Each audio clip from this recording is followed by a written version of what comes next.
Salut à tous, c'est parti pour un nouveau voyage, un peu différent cette fois-ci puisque nous y allons en avion pour une semaine intense. 5 heures de vol pour rejoindre Amman, la capitale de la Jordanie, avec ses 10 millions d'habitants, 6 fois plus petit que la France. C'est un pays de plus en plus ouvert au tourisme où nous avons vraiment été accueillis chaleureusement. Un pays en paix, entouré de pays en conflit, la Jordanie possède d'innombrables trésors du patrimoine mondial. Ces paysages historiques et désertiques exceptionnels qui ont beaucoup servi aussi de décor au cinéma et on en reparlera plus tard dans les épisodes. Nous t'emmenons à la découverte de ce pays coup de cœur en te partageant des images magnifiques de la mer Morte, de la vallée de Dana, du célèbre site de Petra bien sûr, du désert de Wadi Rum et d'Amman, la capitale.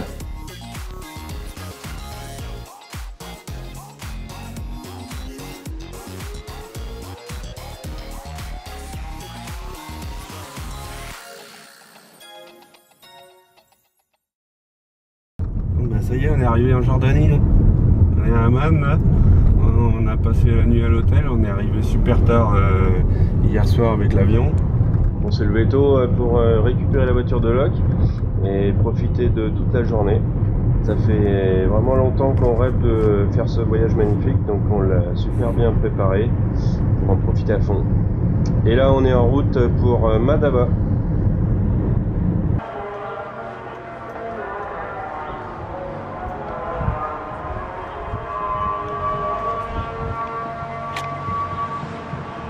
Voilà, on est arrivé à Madaba et on a décidé de commencer la visite par cette église, c'est l'église Saint-Jean-Baptiste.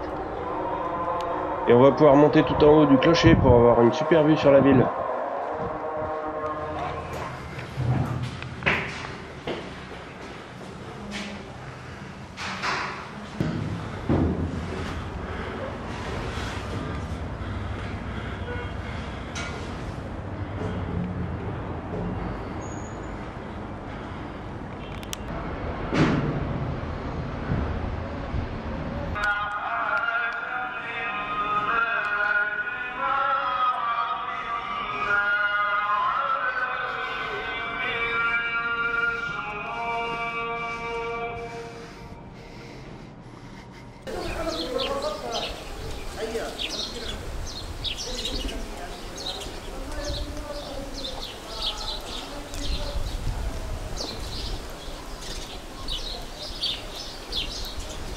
On est au cœur de la ville, on vient d'arriver dans un parc archéologique.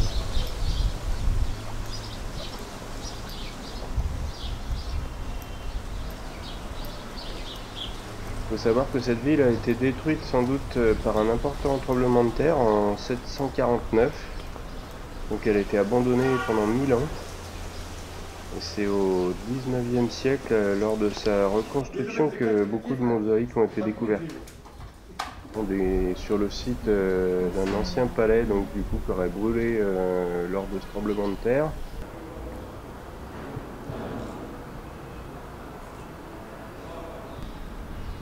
Madaba est réputée pour ses mosaïques byzantines. C'est une cité qui est habitée depuis 4500 ans, avec une longue tradition de tolérance religieuse. C'est une des plus importantes communautés chrétiennes de Jordanie.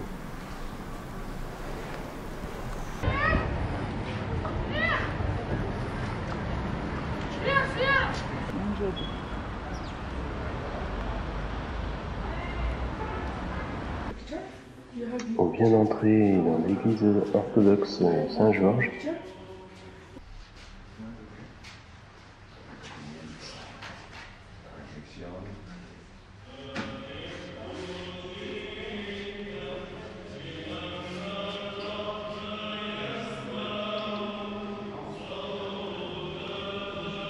Ce qui est incroyable ici, c'est cette mosaïque.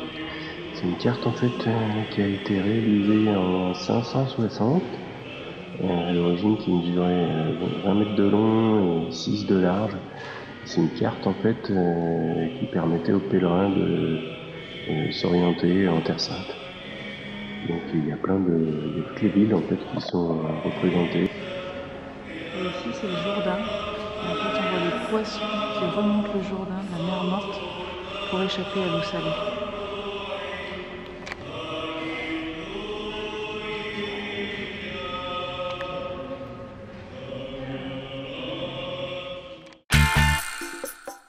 Allez, après ces magnifiques mosaïques, c'était vraiment incroyable. On en a pris plein la vue. On a repris la route vers le Mont Nebo, un autre site religieusement chargé d'émotions, puisque c'est le lieu où Moïse aurait aperçu la terre promise, dont Dieu lui avait interdit l'accès. Ça rappelle d'ailleurs un peu les conflits territoriaux qui sont encore d'actualité aujourd'hui, malheureusement un peu partout dans le monde.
a quitté le Mont Nebo tout à l'heure et on a pris quelques pistes, c'est cool, on a réussi à trouver quelques pistes pour rejoindre le site de Béthanie au-delà du Jourdain. Et malheureusement on est arrivé. On est arrivé trop tard. On est arrivé, ça ferme à 16h et on est arrivé à 16h10. 16h10. Voilà. Donc on pourra pas aller le voir puisque en fait demain on a encore une journée chargée, donc on pourra pas aller sur ce site qui est quand même le site où selon les archéologues Jésus a été baptisé, Saint Jean-Baptiste a prêché, où les 5 apôtres se sont rencontrés. C'est le lieu du fondement du christianisme. Voilà, ça aurait été encore de l'émotion puisque on a été ce matin à Nebo et à Madaba sur des mosaïques hyper anciennes. Ça fait quand même beaucoup d'émotions. Et ben tant pis, on va peut-être aller se baigner dans la mer morte du coup maintenant.